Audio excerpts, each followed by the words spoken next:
What is going on, Hive Warriors? It's your boy Edward V, and today we're going to show why studies are continuing to show that eating earlier may actually be better than eating at night. Now, these studies are still emerging, but they're consistently showing that there is a benefit to eating earlier. Now, I've always said that it doesn't matter when you eat, but we do have to look at the science. However, this is a realm that wasn't really looked at much. And now that they're looking at it, it does appear that eating earlier while intermittent fasting is better than eating later. And this study is incredibly detailed. I'm gonna go ahead and break it down in this video. Stay tuned.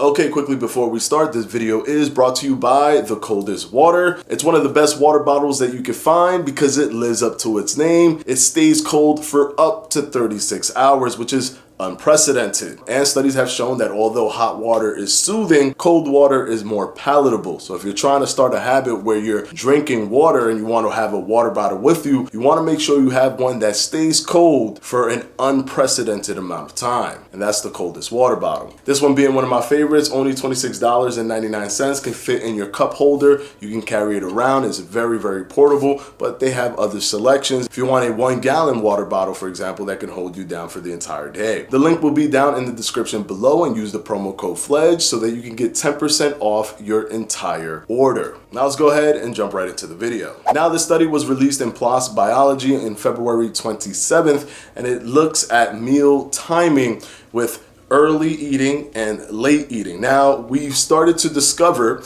that there is this correlation with the circadian rhythm and how you eat, because at night your body tends to metabolize body fat and lipid oxidation is more aggressive during sleep. Now, we've seen this happen in animal studies, but recently in the past few years they've been testing it on humans, and it seems to fall in line with those animal studies as well. Now, the participants in this study were only 6 participants, 4 men and 2 women. Now, before you hop off of the video and say, well, that's a ridiculously low sample size, it is a low sample size, but you do need to understand one major element when it comes to studies. When you take one thing, you sacrifice the other, and vice versa. So if it was cross-sectional and it was just an epidemiology study that looked at population sizes within the countries and what they do and what their habits are, you can get something that might show you correlation, but you won't get something that will give you causation. So looking at cross-sectional studies and having these massive sample sizes of hundreds of thousands of people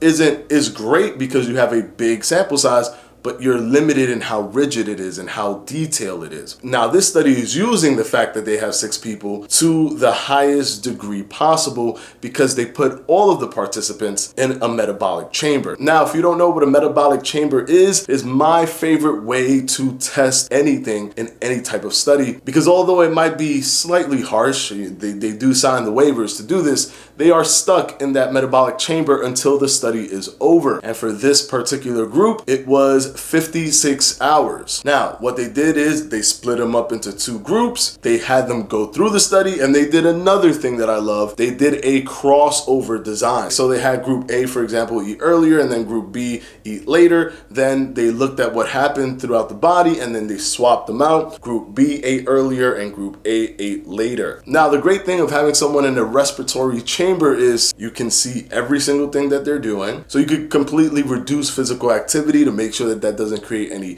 artifacts within the study. You can look at the actual metabolic mechanisms within the participants because it's testing the respiratory exchange ratio. It's looking at the VO2, it's looking at the carbon dioxide in the air. So it can actually see if one group is oxidizing body fat and another one isn't in real time. So it is very, very rigid, and you can't say, well, maybe someone ate more than the other person, or maybe this person ate less. You know for a fact that they did not. They are given the meals, they are trapped in this metabolic chamber, and they can't get out until the study is done. So even though it's not that big of a sample size, it's incredibly rigid. So it's very poignant to the actual mechanism. What is triggering these events? Now, what they did is they split them up into 2 groups, 3 and 3. The study was published in PLOS Biology, and it was run by Kevin Parsons Kelly and colleagues, and the participants were of older age, 50 and older. Now, all the meals were 100% equivalent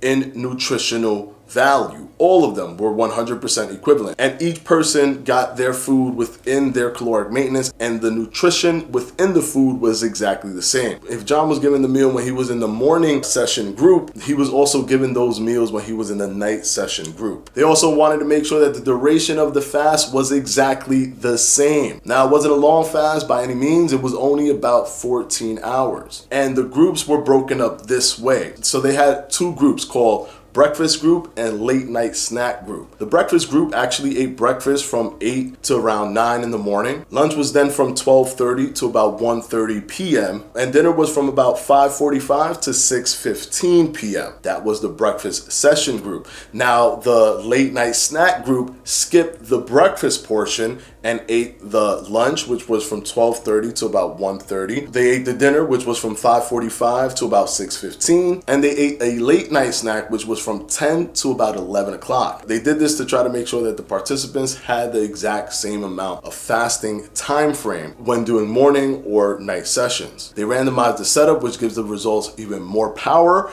and they cross over after they did the morning session versus the night session. Also, one added note is that sleep quality was equivalent between both sessions. So eating at night didn't create better or poorer sleep quality versus eating in the morning. It was all the same in terms of sleep quality, which is great because then that has no effect on the results. So looking at Vanderbilt University Human Metabolic Chamber, they saw some significant events. What they saw was that the group that ate breakfast had a lower RER, that's the respiratory exchange ratio during sleep, which indicates that there's a higher lipid oxidation taking place. So that means that things like fat oxidation is actually taking place more aggressively. Now, the reason that they felt that this was the case even before they started doing these early time restricted feeding studies or any of these studies looking at eating earlier versus eating later, that sleep-wake cycle shows a difference between morning and night. But the respiratory exchange ratio was high during their active wake time. So when they're awake,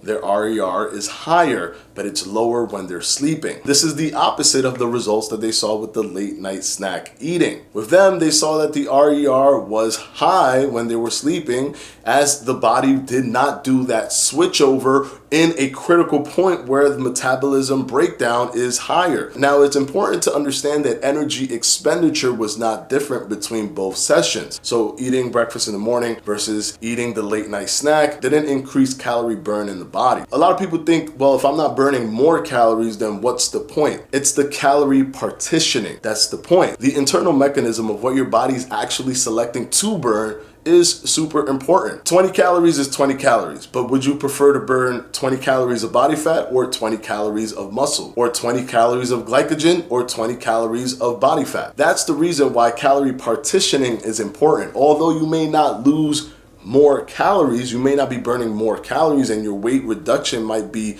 somewhat the same, you are burning the thing that you want to burn, which is body fat. So the session when they ate in the morning provided higher fat oxidation than when they were eating at night. So this is pretty good and significant, especially since they were in a metabolic chamber, which means they couldn't cheat the system. They couldn't go out and start doing cardio or anything like that. Now, they were allowed to leave 2 times during the day for a very short period, and one time was just to take a shower, and the second time was for a non-strenuous walk, in which they were actually followed by the researchers. These are the benefits of having a low sample size. So it gives more confidence that the mechanisms actually triggered these results. So basically, the study just looked at the switching in substrate preferences. What was your body choosing to burn as it provided you energy? Slowly but surely, guys, although it's emerging research, just the same way intermittent fasting was emerging research back in the 1960s, even in the 1990s, early 2000s, and even up until now,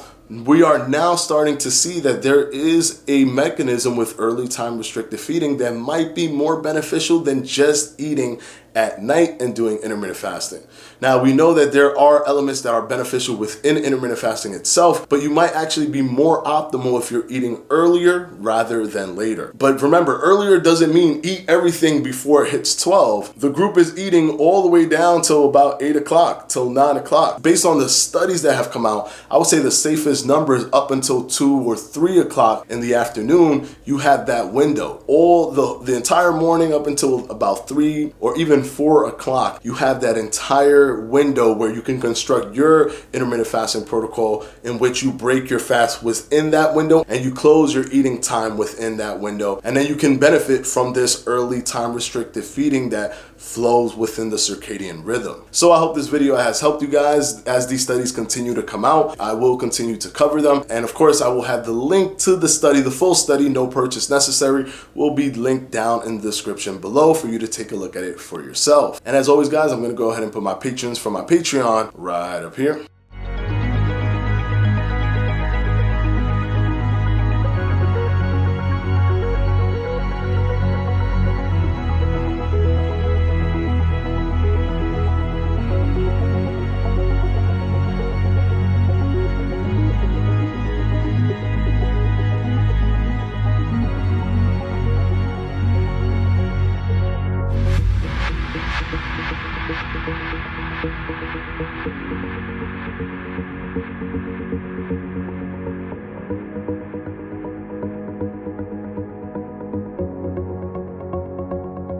Thank you for watching, and as always, I'll see you on Wednesday for another FAQ. Peace!